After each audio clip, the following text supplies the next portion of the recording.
Bonjour, je m'appelle Lélia. Ces dernières années, j'ai beaucoup voyagé et pu constater que le changement climatique se manifestait déjà sur l'ensemble du globe. Aujourd'hui, comme beaucoup, je m'interroge sur le futur de notre planète. Comment pouvons-nous construire un monde plus durable? C'est pour trouver des réponses que je me suis intéressée à l'Asie, car l'ampleur des défis y dépasse celle des autres continents.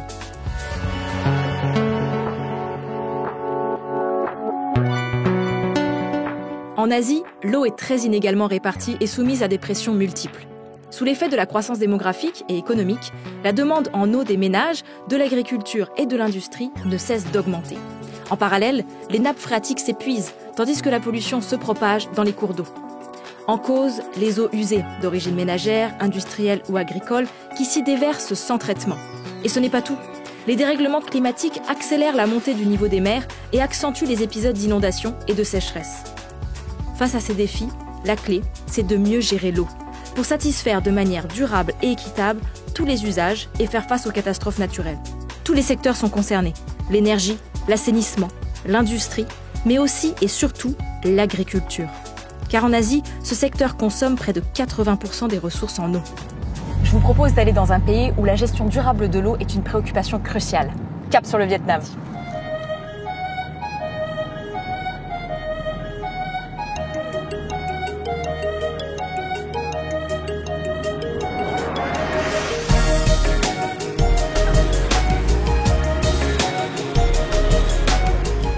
Malgré un développement urbain et industriel qui s'est accéléré ces 20 dernières années, le Vietnam reste encore très rural et agricole.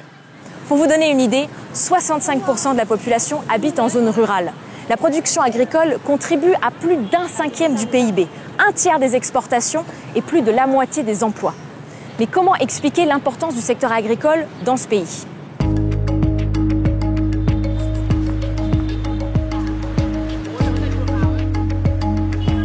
Pour cela, il faut remonter jusque dans les années 90. À cette époque, le gouvernement libéralise l'économie et le commerce agricole.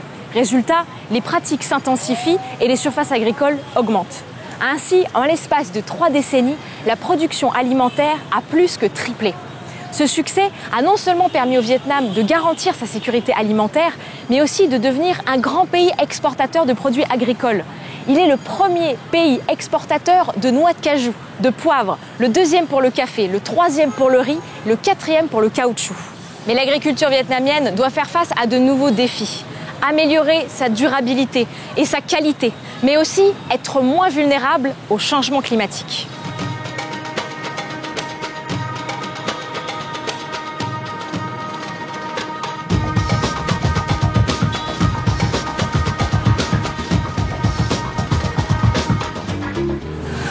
Intéressons-nous maintenant au delta du fleuve Rouge. Région agricole majeure, elle produit près du tiers des récoltes de riz du pays et abrite 2 des villes les plus peuplées du territoire, Hanoï et Haiphong. C'est la colonne vertébrale du Nord-Vietnam. Mais le delta est aussi le lieu de nombreuses catastrophes naturelles. Quand les pluies sont abondantes et les marées trop fortes, les eaux du fleuve montent rapidement et les crues peuvent être dévastatrices.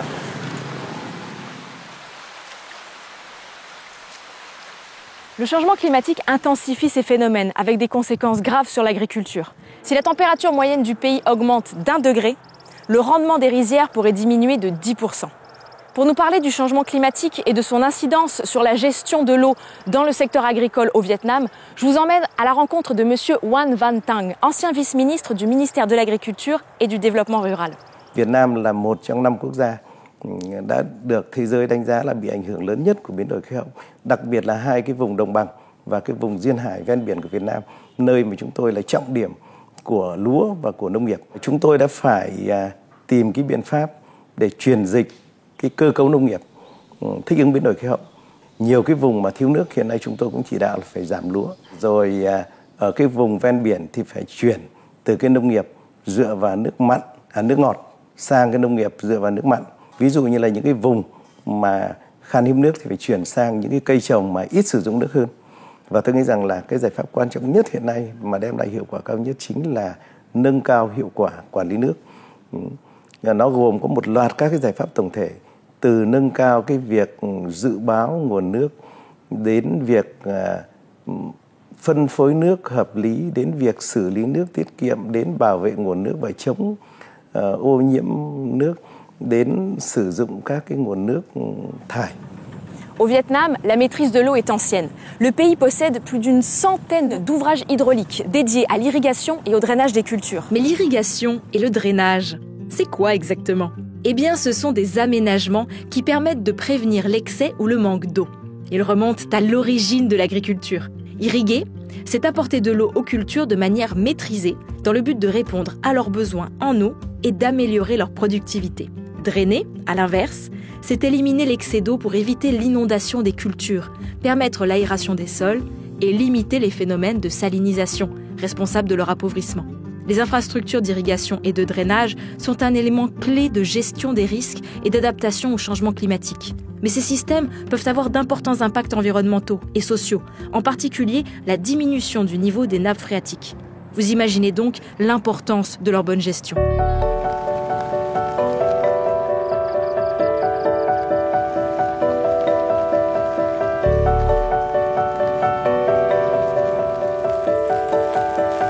Le problème concernant les infrastructures d'irrigation et de drainage du bassin du fleuve Rouge, c'est qu'elles sont bien souvent obsolètes. Si l'eau y est omniprésente, elle est souvent polluée et distribuée de manière inégale. En cause, une gestion de l'eau centralisée et éloignée du terrain, et un manque de concertation au sein des territoires. La bonne nouvelle, c'est que le gouvernement a déjà lancé une grande politique nationale de gestion de l'eau pour l'utiliser de manière plus rationnelle, intégrée et durable.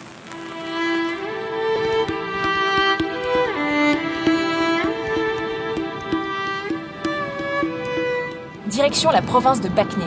Sur les 2,8 millions de personnes qui peuplent ce territoire, 80% se consacrent à l'agriculture.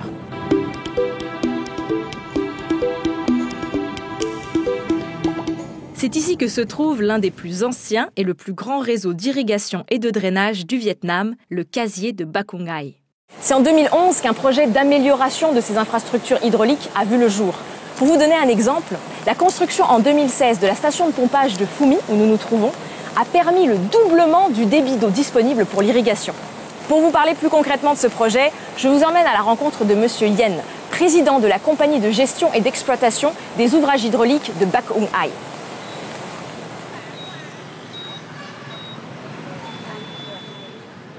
Nhiệm vụ của công ty chúng tôi là vận hành 7 tuyến sông, 11 cống, 1 trạm bơm và 491 km đê để đảm bảo phân phối, chia sẻ hài hòa cái nguồn nước cho các địa phương theo các cái cấp kênh để phục vụ sản xuất nông nghiệp và thủy sản trong vùng. Trong đó thì nổi lên và đặc biệt cảm nhận được đấy là việc phân chia cái tỷ lệ tiêu nước trong hệ thống.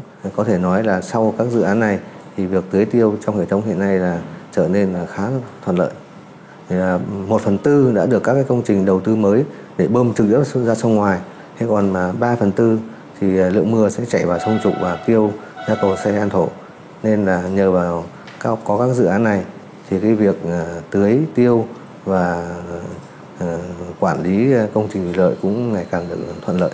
Dans la région du fleuve Rouge, l'Agence française de développement a financé plusieurs projets de soutien au secteur de l'eau. Elle a aussi financé des études sur l'adaptation de ce secteur au changement climatique, comme celle menée récemment par l'Université des ressources en eau de Hanoï avec la société française BRL. Aux côtés des institutions financières internationales, on retrouve d'autres acteurs français. En effet, la France dispose d'un long savoir-faire en matière de gestion de l'eau, notamment grâce à ses sociétés d'aménagement régional. À ce sujet, nous allons rencontrer M. Jérôme Mantré. Il est le représentant de la Compagnie nationale du Rhône à Hanoï. CNR Ingénierie travaille actuellement sur un projet de développement de voies navigables dans le delta du fleuve Rouge. Nous apportons une expertise technique sur des choses que nous faisons en France. Quand un ingénieur en hydraulique ou un aménageur de rivière arrive dans une région comme l'Asie du Sud-Est, et en particulier au Vietnam, son œil est attiré par la dimension géographique du bassin versant, la largeur des fleuves, leur capacité à produire des crues qui nous paraissent exceptionnelles, à l'inverse d'avoir des périodes de basse eau, des étiages aussi exceptionnels, des phénomènes d'érosion extrêmement complexes et puissants. Donc on en tire des expériences extrêmement intéressantes et qu'on peut mettre en pratique chez nous, donc en France pour ce qui nous concerne, en vue de prévoir peut-être des phénomènes de changement climatique et de modification hydrologique du cours des rivières.